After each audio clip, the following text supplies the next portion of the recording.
Welcome to the Sonic Titan, where we make unnecessary deep dives into songs, albums and music, ranking and judging them like the judgmental shits we are.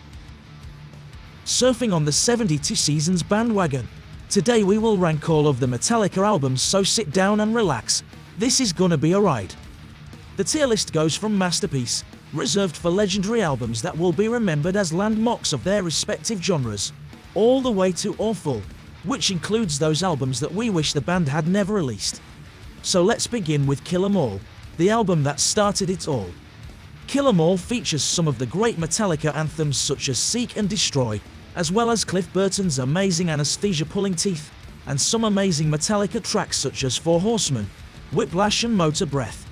It is hard to find a bad track in this album, but the downside is that what we hear in Kill 'Em All is something different from what Metallica would end up becoming. A proto-Metallica, if you will. Not only that, but the production leaves a lot to be desired, even if some fans love it the way it is. I would put it in the awesome tier.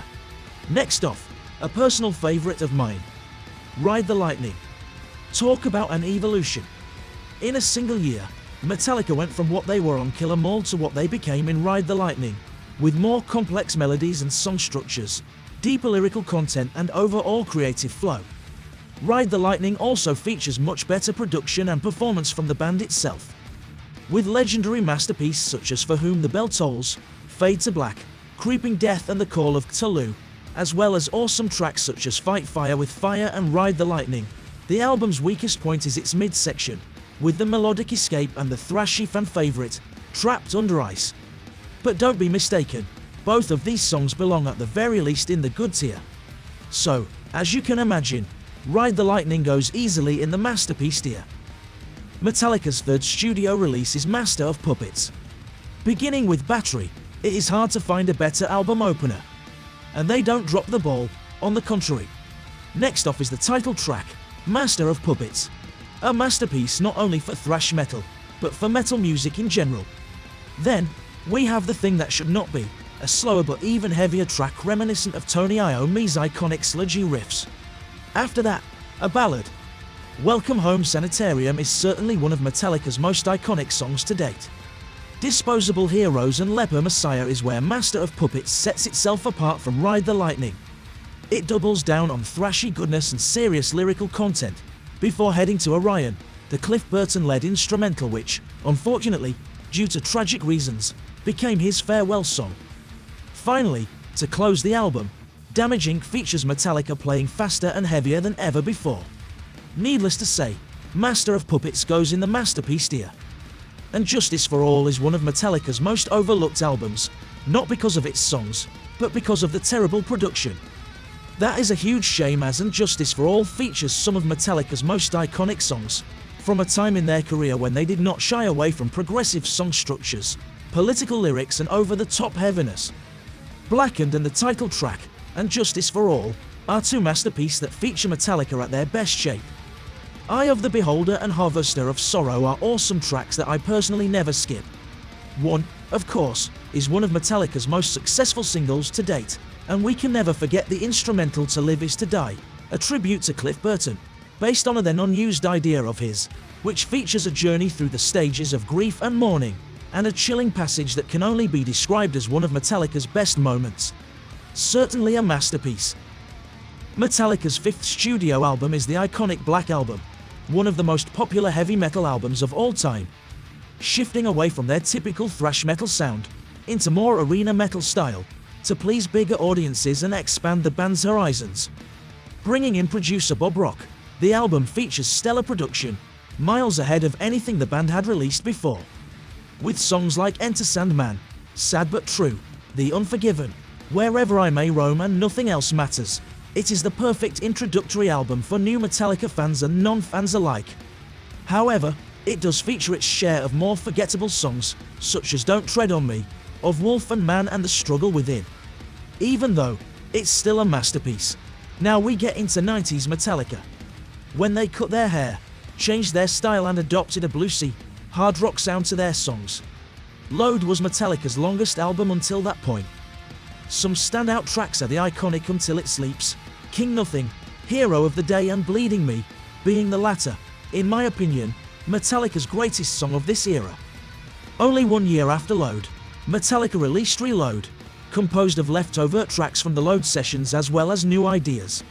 While the result isn't in the same level as its predecessor, Reload has some amazing Metallica classics such as Fuel, The Memory Remains and The Unforgiven 2, as well as strong tracks such as Devil's Dance, Bad Seed and Fixer. However, as the album is mostly composed of filler and leftovers that, together, take up most of its already extensive running time, it goes into the bad tier. Metallica was a bit lost when they entered the new millennium. Behind-the-scenes lawsuits and tensions, as well as bassist Jason Newsted's departure, took Metallica into a very uncomfortable place that resulted in their weakest album to date, Saint Anger. A failed mess of an album that tried to capture the band's early rawness but resulted in sounding like the disc was recorded using trash cans and modern digital amps to capture horrible song ideas such as Purify, Shoot Me Again, Invisible Kid and Dirty Window. The album has a few standouts, like the title track, Some Kind of Monster and The Unnamed Feeling, but even those are hard to listen to. This one is deserving of the awful category for sure. To recover from the worst album in their career, Metallica decided to hire producer Rick Rubin to record an album that sent them back to their thrash metal roots. And they succeeded. Death Magnetic is a solid effort from the band, featuring great tracks from start to finish, as well as amazing ones such as The Day That Never Comes, All Nightmare Long, Cyanide and The Unforgiven 3. The weakest tracks, such as the unnecessarily long The Judas Kiss and Broken Beat and Scarred, are hard to consider as bad tracks that might be worthy of the good tier. This one deserves the awesome tier for sure. Now we step into the mod Metallica era with Hardwired to Self-Destruct, the band's 10th album, marketed as their first double album, even though it is not such a longer effort than Load or Reload. With a strong first half, featuring 6 excellent tracks that flow between their signature thrash metal sound and their 90s blues-oriented hard rock, the album has a few awesome standouts like Moth into Flame, Atlas Rise and Halo on Fire. Plus, on this album, it seems Metallica finally found a well-balanced sound and production that is actually pleasing to the ears throughout the whole album. However, it has a very harsh fall in quality going into Disc 2, which is composed of much weaker tracks and a single standout. The thrashy and heavy Spit Out the Bone, a fan favourite from this modern era. I will put Hardwired to Self-Destruct in the good tier. Finally, Metallica's latest effort, 72 Seasons, a brother album to Hardwired to Self-Destruct, as it features the overall same length and track number, as well as very similar production and overall sound. This time, the standouts shine a bit weaker, but the weaker tracks are a bit more creative and dynamic, making it a more balanced album than Hardwired. So far, I find the standouts to be the title track, 72 Seasons, and the album Closer, Inamorata, which sounds like a very strong track from the Load and Reload era.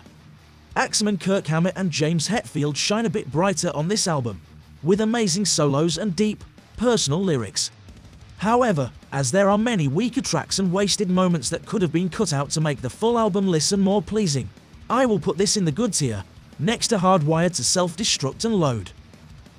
What do you think of our tier list? Do you agree?